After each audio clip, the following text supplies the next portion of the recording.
The Cleveland Cavaliers for the past few years have been kind of that team that is always very, very good, but it always seems that they have something that goes just wrong at the very end, and like they just can't get over that last little bitty hump. Like they get all the way to the finish line, they can get up there, they're really good, they get up there, and then something goes wrong. Like, I mean, it could be from the lights being too bright, from them choking, or injuries, or a plethora of different reasons to why this Cleveland Cavaliers team probably hasn't lived up to the hype that it has had, but I'm going to be going to a few reasons why I think it is finally time for this Cleveland Cavaliers team to stop edging their fan base and actually let them bust that nut and finally have the success that they are hyped up for. Now, am I saying they're going to win the finals? No, but I'm saying that they're a lot closer to being able to a real contender than they were even just last year, and I'm going to be getting into that right now. So if that does sound interesting, please watch the video all the way through, and without rambling on too much, just get right into this video. And I'm just going to dive straight into my reasoning. My reasoning is the fact that they finally filled their gaping, gigantic hole at the small forward position. It is gaping the size of Sketch, okay? It is unbelievable how long they've had this hole at the small forward position, and it's really been the one stain in their lineup, because for years now, they've had an unbelievable front court and back court when it comes to guard duos and the power forward and center position, as they have Garland and Donovan Mitchell, who, yes, at their times do struggle, but at the end of the day, they're still two very talented guards who can definitely get the job done. And then you have two amazing defensive players in Jarrett Allen and Evan Mobley at your power forward and center position, with Evan Mobley having potential through the absolute roof, and Jarrett Allen just kind of being what he is, which is an athletic shot blocker who can also score when he needs to on the offensive end. And as a four, they're one of the probably four best guard duos / big man duos in the entire NBA. The problem is that this small forward position has just never been addressed due to how good those positions are, I suppose.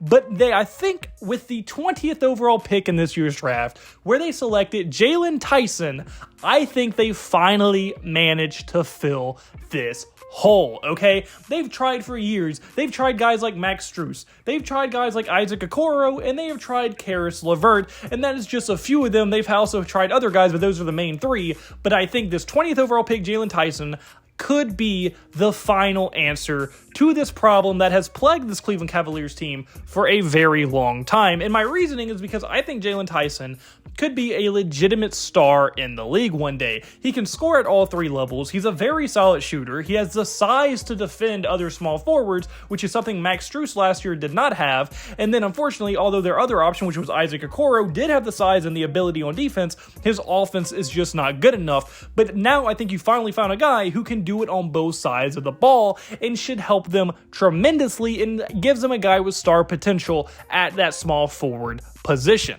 And that will now lead them to have a starting five that looks like Darius Garland, Donovan Mitchell, a top 5 backcourt with Jaylen Tyson, a potential star small forward, and then a front court that is definitely a top 10, top 5 front court in the NBA in Evan Mobley and Jarrett Allen. So I think with him finally filling in the small forward position, it could just be the guy that really holds the team together and becomes the last final missing puzzle piece this team has desperately been looking for a few years now, and I think it will go a very long way in helping them be successful in playoff time, because now with this addition, what it does is it really makes them have an unbelievably solid all-around roster, as already their strength of this team was the defensive side of the ball. Now, although Jaylen Tyson isn't going to be an all-world defender, he's definitely not going to hurt their defensive side of the ball either. He is solid enough on that side to where he's going to be able to hold his own, and guys like Evan Mobley and Jarrett Allen and even Darius Garland and Donovan Mitchell sometimes, they're going to be able to hold their own on defense and continue to keep them at the elite defense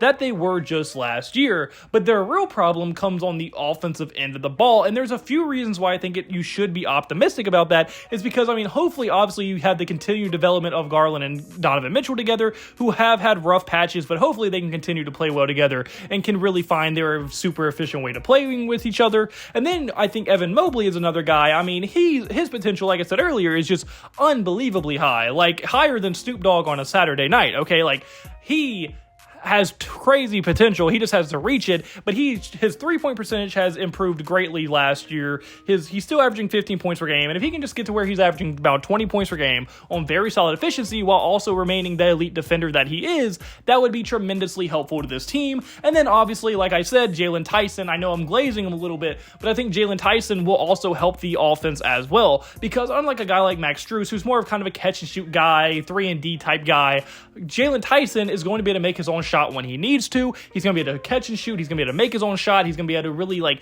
help this team be more flexible on that side of the ball. And I think overall, it should legitimately help propel this offense to becoming maybe a top 15, top 10 offense in the entire NBA. And if you can compare an elite defense with a very good offense, then you're cooking with something and you have a legit chance to do something very nice if you are the Cleveland Cavaliers. And then something that this draft also does is by making them a new starting small forward, that will now move a guy like Max Strus off of their bench. And that makes their bench now a pretty damn good one, because Strus is probably going to be one of the better shooting guards off of anyone's bench. He's still an extremely solid player. He plays very hard. He's a solid defender. He's a great shooter. We know what Strus is, and he is going to be a very solid player off of anyone's bench and is going to make this Cleveland Cavaliers team better. And once again, him coming off the bench now is going to make him probably more effective and make it his life easier because he's going against second unit guys, which would then propel their offense as well to also get even better. And then you pair that with guys like Karis LeVert, who've now been a very solid piece for them off their bench for a few years now.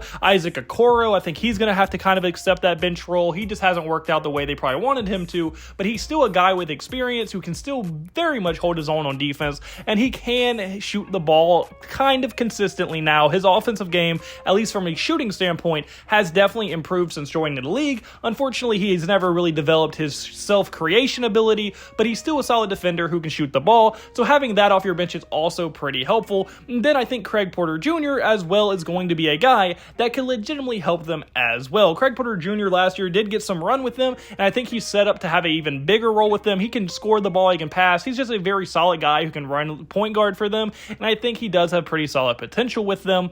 And then even some honorable mentions are guys like Ty Jerome, Gorgeous Dieng, and Dean Wade, all of which are very usable bench players who probably would be pretty solid rotational guys on a lot of other rosters in the NBA. So I think with them being your last three off the bench is going to be very, very helpful. And then even kind of like a guy on their summer league roster that might not even make the team, but I am pretty high on, is Naquan Tomlin. Naquan Tomlin is, I think, a 6'11 guy from Kansas State. He actually from Memphis because he transferred midseason.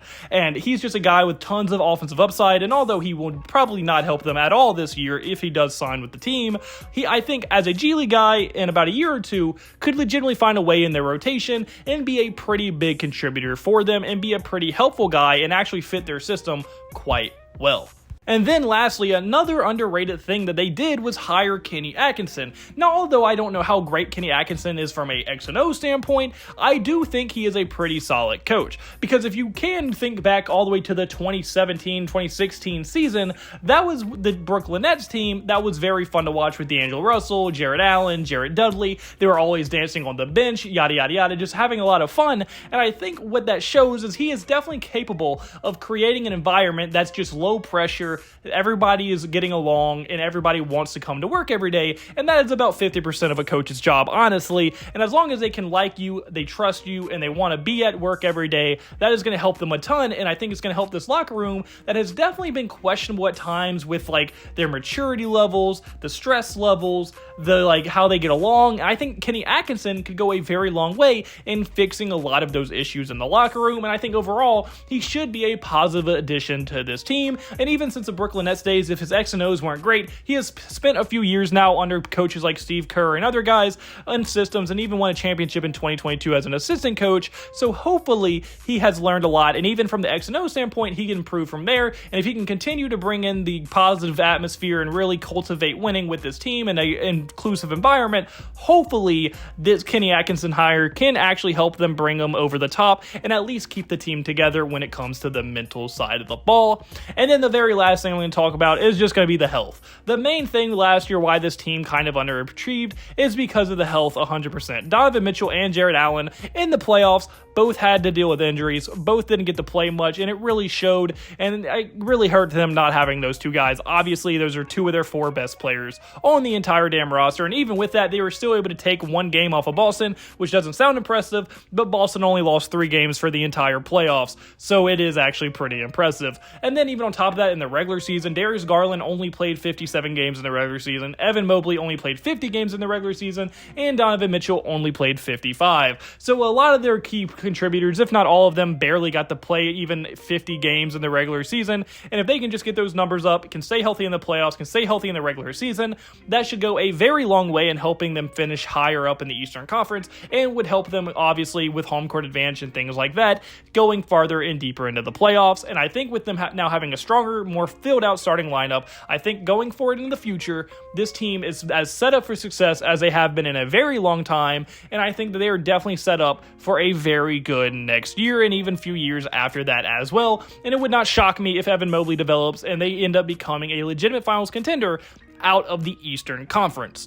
But unfortunately, guys, that's coming up for this video. So comment below, do you agree with me? Do you think that these guys are going to make it far? How good do you think Cleveland's going to be? On your thoughts in the comment section below. And do like point to like button and subscribe button. That's a word to me. And I hope you have a blessed day, because I had a blessed day. So you need to have a blessed day. All glory to God. See you in the next video. Goodbye. Boo. Blah.